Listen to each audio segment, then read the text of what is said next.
let's now talk about the actual business model.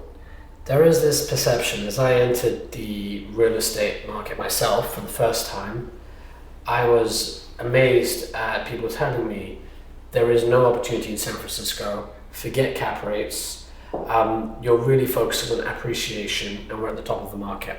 And I fundamentally just didn't believe that. And here, with all the properties we're starting to buy, we've got 2 currently in San Francisco, the cap rates are a minimum 5%. And that means we're actually getting positive cash flow. Right. And that's also me putting all my cash down, right? If I leveraged it and I took a loan, the cap rate, will be similar or higher perhaps. So let's talk about that. Why do people think the San Francisco market is not really a good market to invest in for rentals?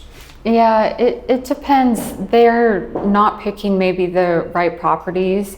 And sometimes they are in the red, they're not making a positive cash flow.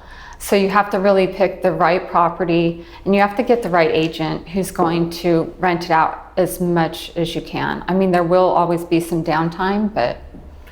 And is it fair to say that this business model only works if you buy a place, often a TIC, which we'll talk about again, and it has to be short-term rental? Or can this model work if you also have an unfurnished rental? No, this property would still be at 5 if we rented it for, I think, $4,100.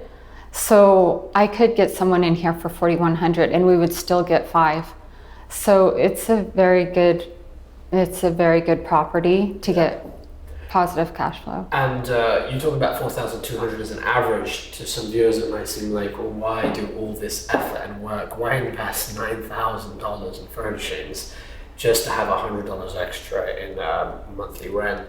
But I think what needs to be appreciated is the seasonality of this. Right. Allows us to really capture some periods where rents can be very high. Well, why don't we talk a bit about that right now? So the summer rates are very high. Sometimes in the properties they can be $2,000 more per month. Do you think this one could get like $6,000? I don't think this one could get that high in the summer, but it can get a lot more. It could maybe get close to 5 in the summer because the summer rates are so much higher than the winter rates. So it's gonna come out to be at least 5% all year when you average everything out, or more, possibly.